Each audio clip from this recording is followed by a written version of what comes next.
नमस्कार। आपको जैसे कि मालूम है बीते दिनों जो एक लेटर को लेके दार्जिलिंग पहाड़ में इस समय उथल-पुथल मचा हुआ है त्रिपक्षीय वार्ता के पत्र को लेकर। उस पत्र में लिखा है गोरखाओं की समस्या के समाधान हेतु। आज हमारे साथ मौजूद है भारतीय गोरखा परिसंघ के राष्ट्रीय अध्यक्ष डॉक्टर मुनीष तामांग जी। आइए उनसे चर्चा करते हैं। मुनीष जी आपका स्वागत है। धन्यवाद Deepak ji, thank you very much. Munish ji सबसे पहला रिएक्शन ये पत्र आया, आपका क्या रिएक्शन है इसके? ये पत्र के बारे में मैंने भी पढ़ा, देखा और ये स्वागत योग्य है क्योंकि इस पत्र की बड़ी लंबे समय से इंतजार थी और मैं भारतीय गोरखा परिसंघ की तरफ से भी इस पत्र का स्वागत करता हूं। और जैसे पत्र में कहा गया है कि गोरखाओं को समस्या को समाधान हेतु एक बैठक है, तो ये बैठक में जो उद्देश्य लेकर ये बैठक बैठ रही है समाधान हेतु, इसमें समाधान ऐसा हो जिससे कि सर्व भारतीय स्तर में भारतीय गोरखाओं का जो आकांक्षा है वो पूरी हो जाए। इसके लिए हमारी बैठक में पार्टिसिपेट भागीदार होने वाले सभी लोग को शुभकामनाएं हैं। सर जैसे कि माना जा रहा है कि सिविल सोसाइटी के लोगों को भी इसमें बुलाया जाए तो बेहतर रहेगा। तो क्या किसी तरह का पत्र व्यवहार आपके पास भी आया है, आपके परिसंघ के पास? नहीं, मेरे पास कोई ऐसा पत्र नहीं आया है और मुझे लगता है कि आने वाले दिनों में अगर सरकार को लगे कि सिविल सोसाइटी को भी इन्वॉल्व करना है तो वो उनका प्रेरोगेटिव है, वो उनका अधिकार क्षेत्र है। मगर शुरुआती तौर पे मुझे लगता है ये ठीक है कि उन्होंने जितने भी निर्वाचित जनप्रतिनिधि हैं उन सभी को बुलाया है और इसके साथ साथ विभिन्न पॉलिटिकल पार्टी को भी उनके अध्यक्षों को भी बुलाया है। तो मुझे लगता है पर्याप्त मात्रा में प्रतिनिधित्व हुई है। शुरुआती दौर के लिए, शुरुआती कदम के लिए मेरे ख्याल से ये प्रतिनिधित्व अच्छा है। लेकिन जिस तरह से सर माना जा रहा है पहाड़ पे विपक्षी खेमा जो भारतीय जनता हम्म, पार्टी एवं उनके गठबंधन दलों का जो एक विपक्षी खेमा है, उनका हम्म। आरोप है कि यह जो भी वार्ता हो रही है वो महज भारतीय जनता पार्टी के विधायक सांसदों को लेकर हो रही है। इस विषय में किसी प्रकार से आप कहना चाहेंगे कुछ? नहीं, जैसे मैंने कहा मैं उनको भाजपा के विधायक के रूप में नहीं परंतु निर्वाचित जनप्रतिनिधि के रूप में मैं देख रहा हूँ फिलहाल। और मैंडेट के हिसाब से ठीक है, उनको मैंडेट मिला हुआ है, वो जनप्रतिनिधि हैं तो वो प्रतिनिधित्व करेंगे। और जैसे मैंने कहा अगर आवश्यकता लगे और सरकार इसको और एक्सपैंड करना चाहे तो वो भी ठीक है। अभी तो ये तो शुरुआती है, पहला कदम है, तो पहले कदम में इतने सारे आशंकाओं को जताना मेरे हिसाब से ठीक नहीं है। एक हम पहले देखें किस प्रकार का मोमेंटम गैदर करता है टॉक्स। ज्यादा जरूरी ये है कि किस बारे में चर्चा होती है और किस प्रकार का समाधान निकल के आता है, कौन बैठता है, वो इतना जरूरी नहीं है। वो ज्यादा जरूरी ये है कि ठीक प्रकार की बातचीत हो और ठीक प्रकार का समाधान निकल के आए। जिस प्रकार से सर काफी लंबे समय से आपने गोरखा समाज के भीतर रह के काम किया है, परिसंघ के जी पदाधिकारी होने के नाते आपने पूरे भारतवर्ष घूम घूम के देखा है। जी। आपको लगता है कि वाकई गोरखा समाज को इस जो वार्ता के पत्र को लेकर सकारात्मक दृष्टिकोण रखना चाहिए? बिल्कुल रखना चाहिए क्योंकि यहाँ गोरखाओं के समस्याओं को लेकर, एक समस्या नहीं मगर समस्याओं को लेकर जो बात चली है, मुझे लगता है गोरखालैंड का जो आंदोलन भी है वो भी इसी लॉजिक में केंद्रित है कि गोरखालैंड जो है ऐसा समाधान होना चाहिए कि उससे सर्व भारतीयों का, सर्व भारतीय गोरखाओं का पहचान का जो प्रश्न है या अन्य जो उनके सवाल हैं उस सब का समाधान होना चाहिए। तो ये मुझे लगता है कि ये ये अपना जो ये वार्ता में जिस प्रकार का ये एक एरिया रखेंगे अपने डिस्कशन का, ये भी ऐसे वाइड रहे और सर्व भारतीय स्तर में गोरखा की जो विभिन्न समस्या उन सभी को समेटते हुए ये गोरखालैंड को केंद्रित करते हुए एक बातचीत होगी, ऐसा मैं विश्वास करता हूँ। और ऐसा समाधान हो तो ही ये समाधान वास्तविक रीति से एक समाधान रहेगी। सर जिस तरह से भारतीय गोरखा परिसंघ बहुत पहले से जब से इसकी स्थापना हुई तब से मान के चला है कि न केवल पहाड़ की बात हो बल्कि उसमें तराई डुआर्स को भी शामिल किया जाए। इस जी बार जी जी डुआर्स बिल्कुल। के भी एक जनप्रतिनिधि को इस वार्ता में बुलाया जा रहा है, तो इस विषय में जी, क्या कहेंगे? नहीं, ये अच्छा संकेत है। जैसे आपने कहा, हम शुरू से कह रहे हैं कि समाधान पहाड़ तराई डुअर्स को लेकर हो और इस क्षेत्र को लेते हुए सर्व भारतीय गोरखाओं की समस्या का भी समाधान हो, ये हमारा अड़ान शुरू से रहा है। तो इसी दिशा की तरफ ये अच्छा एक संकेत है कि तराई और डुअर्स क्षेत्र के प्रतिनिधि को भी लेकर हो रहा है। और जैसे मैंने कहा इसी प्रकार से एक विस्तृत समाधान ढूंढा जाए जो कि सर्व भारतीय गोरखाओं, क्योंकि गोरखालैंड का भी आपको पता है आंदोलन सर्व भारतीय स्तर में इसको समर्थन गोरखाओं का प्राप्त हुआ था, क्योंकि गोरखालैंड के डिमांड में सभी गोरखा अपने डिमांड को, चाहे वो दार्जिलिंग क्षेत्र से प्रस्तावित गोरखालैंड क्षेत्र के बाहर के भी क्यों ना हो, इसमें वो अपने आप को देखते हैं। तो इसीलिए समाधान भी इस प्रकार से हो जो कि सर्वभारतीय स्तर में गोरखाओं को छुए, तभी ये समाधान संपूर्ण रीति से गोरखाओं की समस्याओं का समाधान रहेगी। सर, जिस तरह से हमने देखा है कि लंबे समय से दार्जिलिंग पहाड़ में इस पत्र का इंतजार हो रहा था और कई तरह के आपने देखा कि हर संडे एक तरह से परिपाटी बन गई थी, एक विरोध का एक प्रदर्शन वहां पे जाहिर होता था। तो जी। आपको लगता है कि ये पत्र आने के बाद भी कुछ वही तत्व विरोध कर रहे हैं इस चीज का, और शासकीय अवकाश 12 अक्टूबर को शासकीय अवकाश का भी एक सहारा लिया जा रहा है कि ब्यूरोक्रेसी से चूक हो गई, इस दिन वार्ता क्यों?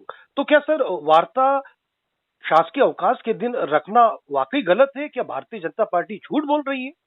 नहीं, ये तो बाल की खाल वाली बात हो गई है, और मुझे नहीं लगता ये छोटी छोटी बातों को इसमें कोई तर्क है। अगर किसी तारीख को सरकार ने बातचीत के लिए बुलाया है तो, और चिट्ठी भी दी है, तो फिर उसको उसमें असत्य क्या है, उसमें झूठ क्या है? सरकार की तरफ से दस्तावेज है कि हम इस तारीख को बात करना चाहते हैं, तो इसमें कोई झूठ की बात नहीं है। सर, जितना आपने देखा है पहाड़ में राजनीतिक दलों को सभी को आप अच्छी तरह से जानते पहचानते हैं, परखते भी हैं उनको। उसके अलावा राष्ट्रीय पार्टियों से भी काफी आप गहरे तरह से उनकी चीजों को आपने देखा है। क्या वाकई भारतीय जनता पार्टी गंभीर दिखाई देती है इस पूरे विषय में, या ये केवल एक कटसी मुलाकात के तौर पे सिद्ध हो जाए? या 13 तारीख को हम अखबारों में पढ़े कि एक मुलाकात हुई, वार्ता को लगातार आगे बढ़ाएंगे, सकारात्मक वार्ता। क्या लगता है जैसे आपको? जैसे मैंने कहा है, अलग भारतीय ने अलग अलग जगहों में और अलग अलग समयों में, मेरे ख्याल आपको भी मैंने कहा है कि अभी गंभीरता के टेस्ट में भारतीय जनता पार्टी फेल है कि पास है, इसका अभी ये रिजल्ट निकलने का भी टाइम नहीं हुआ है। अभी जब एग्जाम होगी, जब रिजल्ट आएगा, तब हम देखेंगे। अभी तो समय चल ही रहा है, अभी तो उनका एकेडमिक ईयर चल ही रहा है, तो इस समय अभी से कहना ये पूर्वाग्रह रहेगा। मैं ये नहीं कहूंगा कि भारतीय जनता पार्टी सीरियस है, मैं ये भी नहीं कहूंगा कि भारतीय जनता पार्टी सीरियस नहीं है। वो उन्होंने कुछ समय अपना निर्धारित किया है, वो समय अवधि चल रही है, और एक समय आएगा जब हम कह पाएंगे serious Bharatiya Janata party serious है या नहीं, मगर वो समय अभी नहीं है। अभी ये कहना ठीक नहीं रहेगा कि सीरियसनेस के मुद्दे में, उसके टेस्ट में, परीक्षा में भारतीय जनता पार्टी फेल है कि पास है, ये कहने का भी समय नहीं हुआ है। जिस तरह से सर 2019 में भारतीय जनता पार्टी के उम्मीदवार गोरखा पुत्र राजू बिष्ट को भारतीय जनता पार्टी ने जब टिकट दिया, तो उसके बाद एक व्यापक उनको जन समर्थन भी मिला जी। और वो उसी हिसाब से बहुत बड़ी जनादेश के माध्यम से संसद में पहुंचे। क्या जी। आपको लगता है कि राजू बिष्ट में वो सक्षमता है? राजू बिष्ट इस पूरे मुद्दे को लेके गंभीर है? क्या आपका आकलन है? जैसे मैंने कहा, राजू बिष्ट सफल है कि नहीं है, इसका अभी समय हुआ नहीं है। अभी वो काम पे हैं, उनके हिसाब से वो कह रहे हैं कि मैं काम पे लगा हूं, और जो मुझे मैंडेट का समय मिला है वो समय की अवधि में मैं करके दिखाऊंगा। तो इसलिए अब उनका भी परीक्षा का परिणाम आ गया, और उसको फेल या पास कहना, ये भी समय नहीं हुआ है। जैसे मैंने कहा, एक समय आएगी और उस समय में हम बता पाएंगे वो सफल हुए या विफल हुए। मगर अभी काम कर रहे हैं, करने दो उनको। उसके बाद हम, जब समय होगा, जब उनका मियाद पूरी होगी, जब उनका जो समय अवधि जो उनको दिया गया है वो जब पूरा होगा, तब हम बता पाएंगे वो फेल है या पास है। अभी अभी तो कहना ठीक नहीं है। अभी कहना सारा पूर्वानुमान से भरा एक मेरा रिजल्ट रहेगा, तो इसलिए मैं अभी इस समय कुछ नहीं कहना चाहूंगा इस बारे में। सर, ये प्रश्न पूछने के पीछे मेरा तर्क यह था कि आप भी दिल्ली में लंबे समय से रह रहे, और राजू जी। बिष्ट भी कमोबेश दिल्ली में रहते हैं, चूंकि संसद है और उनका भी वहाँ पे काम वगैरह जो प्रोफेशनल जी। लाइफ है उसको वो करते हैं। तो दिल्ली में रहते हुए आपने क्या नजर आपको आता है कि वाकई गोरखालैंड का इशू वहाँ की ब्यूरोक्रेसी लेवल में, या वहाँ के जो बड़े बड़े मंत्री या राजनीतिक पार्टी उनको गंभीरता के रूप में लेते हैं गोरखालैंड के विषय को? देखिए, आपसे इसलिए पूछना जरूरी है, आप बहुत बड़े बड़े लोगों के लगातार संपर्क में रहते हैं और अपने विचारों को आदान प्रदान करते हैं। क्या वाकई ये मैं आपको लगता है ये कि मैं कभी निश्चय कोई? ये मैं निश्चय ये मैं निश्चय कहूंगा। हाँ, कई लोग का मानना है कि जिस प्रकार के परिणाम हमें गोरखालैंड के आंदोलन से के प्रति हमारी जो उम्मीदें थी वो पूरी नहीं हुई है, उसमें कोई गलत नहीं कह रहे हैं अगर कोई कहते कि हमारी उम्मीदें पूरी नहीं हुई। मगर ये भी कहना ठीक नहीं होगा कि गोरखालैंड के आंदोलन के रास्ते में हमने कोई प्रगति नहीं की, ये कहना भी ठीक नहीं होगा। क्योंकि लंबे समय का आप एक हवाला दे रहे हैं, तो मैं भी अगर पिछले 15 या 20 साल की बातें करूं, तब से लेकर गोरखालैंड का जो मुद्दा है, जो विमर्श है, जिस प्रकार से भारतीय राजनीति में स्थापित हुई है, भले उसके समाधान इस समय नहीं मिल पा रहा हो, मगर वो एक विमर्श तो स्थापित हो गई है, वो एक डिस्कोर्स स्थापित हो गई है, वो चर्चा एक स्थापित हो गई है। वो अब एक मेन स्ट्रीम पॉलिटिकल डिस्कोर्स में आ चुका है। आज से 15-20 साल पहले इस प्रकार का माहौल नहीं था, आज से 15-20 साल पहले गोरखालैंड का जो विमर्श है वो स्थापित नहीं था। तो उस हिसाब से उस सिलसिले में मैं कहूंगा कि निश्चय ही गोरखालैंड का आंदोलन ने अपना प्रगति किया है। पॉलिटिक्स में ऐसे ही होता है, प्रगति का जो दर होता है वो हमारी उम्मीदों से कई बार आगे होता है, कई बार पीछे होता है।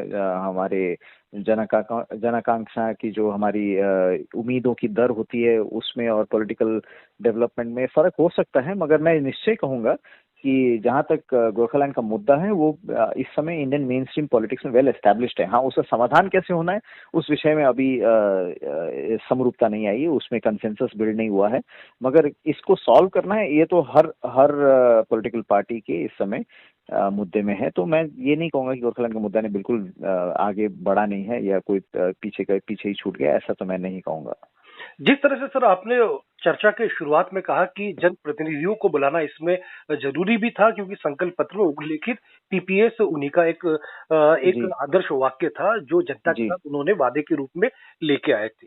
जी लेकिन साथ ही साथ आज शाम को कालिम्पोंग के विधायक रुदेन सादा लेप्चा ने भी एक वीडियो जारी करते हुए कहा कि भारतीय जनता पार्टी झूठ बोल रही है।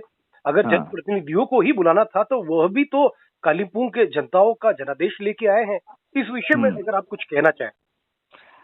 उनके बात ठीक भी है, गलत भी है। ठीक इसलिए कि हाँ वो जनप्रतिनिधि वो भी हैं, उनको अगर जनप्रतिनिधि के नाते अगर गोरखलैंड के मुद्दे में जनप्रतिनिधियों का शामिल कर रहे हैं तो उनको भी शामिल करना चाहिए। मगर साथ साथ बात ये भी है कि वो जिस पार्टी के हैं उस पार्टी के नेता बार बार स्पष्ट रीति से कह चुके हैं कि गोरखलैंड का मुद्दा मेरा नहीं है। कहने का मतलब ये नहीं कह रहा कि वो गोरखलैंड के विरोधी हैं या नहीं है, वो तो उनका उनका कहना है, वो जैसे कहना चाहें। मगर उन्होंने ये स्पष्ट बात कहा है कि मेरे एजेंडा में गोरखालैंड नहीं है, मेरा एजेंडा पहाड़ के विकास का एजेंडा है। और मैं इस बारे में जानता नहीं हूँ, और इस बारे में जो लोग जानते हैं वो काम करेंगे। तो स्पष्ट है कि उनकी पार्टी के एजेंडा में गोरखालैंड नहीं है। तो अगर गोरखालैंड केंद्रित ये बातचीत हो रही है तो फिर उसमें उस पार्टी का शामिल होना या उस पार्टी का योगदान क्या हो पाएगा या नहीं हो पाएगा, इस बारे में तो शंका तो रहेगी। तो इसलिए रुदेन सादा लेप्चा जी का कहना ठीक भी है और गलत भी है, बोथ राइट एंड रॉन्ग है। राइट इसलिए कि चलो जनप्रतिनिधि हैं तो उनको शामिल किया जा सकता था, मगर दूसरी बात ये भी है कि उनकी पार्टी ने हमेशा इस मुद्दे से अपने आप को अलग रखा है, तो उनका रेलेवेंस कितना होता है इस मुद्दे में वो भी एक सोचने वाली बात रहेगी। लेकिन सर जिस हिसाब से देखा जाए पहाड़ में इन दिनों पिछले 2 दिनों से जब से वार्ता का पत्र आया है तब से लेके अब हम्म तक जब हमारी चर्चा चल रही है, तब हम्म से पहाड़ में एक तरह से दो खेमों के बीच जीत हार का मुद्दा जैसा यह पत्र लग रहा है। आपको हम्म लगता है नहीं कि इस पत्र के लिए सभी लोगों को कम से कम एक मंच पे आके इसका समर्थन जताना चाहिए, क्योंकि गोरखाओं की समस्या लिखा है, गोरखाओं की नहीं ठीक समस्या है, तो सभी वो राजनीतिक पार्टियों का है। पॉलिटिकल पार्टी है, वो खेमे में तो बटेंगे ही बटेंगे। तो खैर मुझे उन खेमों से कोई दिलचस्पी भी नहीं है। मैं उस पॉलिटिकल खेमे कौन विरोध कर रहा है और इसको कौन समर्थन कर रहा है, इस चिट्ठी को कौन इसमें से पॉलिटिकल माइलेज लेना चाहता है, कौन इसको पॉलिटिकल सफलता दिखाना चाहता है या कौन इसको पॉलिटिकल झूठ दिखाना चाहता है, उस सब से मुझे उस सब में मुझे कोई दिलचस्पी भी नहीं है। हाँ मगर ये जरूर है कि ये पत्र बहुत समय से इंतजार कर रहे थे लोग, पर ये आया है तो अच्छी शुरुआत है, ये अच्छी बात है। और मैं उम्मीद करता हूँ कि इसमें बातचीत ठीक होगी, और आशा करता हूँ कि इन बातों के द्वारा जैसा इस पत्र का एजेंडा है कि आने वाले दिनों में गोरखाओं की समस्याओं का समाधान होगा, ये इस दिशा तरफ प्रगति होगी, ऐसा मैं विश्वास करता हूँ और उम्मीद भी करता हूँ। सर आपसे अंतिम प्रश्न ये कि 12 तारीख को 12 अक्टूबर के दिन शाम 4 बजे रूम नंबर जी 119 में वार्ता हो हम्म रही है गोरखाओं की समस्याओं को लेके। आप जी 13 तारीख के अखबार में क्या हाँ, हेडिंग देखना चाहते हो? ये तो बहुत प्रीमेच्योर होगा ये कहना, और ये भी मानना कि एक ही बातचीत के एक ही राउंड में ही कुछ ऐसा ड्रामेटिक कोई हेडलाइन होगा, ऐसा ऐसा मेरा कोई ऐसी आकांक्षा नहीं, ऐसा कोई मेरा एक्सपेक्टेशन नहीं है। मैं अनरियलिस्टिक एक्सपेक्टेशन मैं नहीं रखता हूँ। इसलिए मैं यही हेडलाइन यही होगी कि वार्ता हुआ, पहला राउंड हुआ, पहला चरण हुआ, और आने वाले दिनों में और चरण होंगे इसके, यही यही यही होगी, उससे ज्यादा कुछ हो नहीं सकता। मगर इसको मैं कोई नेगेटिव रीति से भी नहीं देख रहा। चलिए सर, आपने हमें वक्त निकाला और साथ ही साथ भारतीय गोरखा परिसंघ और तरक्की करे और भारत में व्यापकता के साथ गोरखाओं की समस्याओं को लगातार व निदान के रूप में समाज के साथ खड़े होकर लेकर आते रहे और उसका समाधान करते रहे। आपने हमसे बात की, आपका बहुत बहुत धन्यवाद।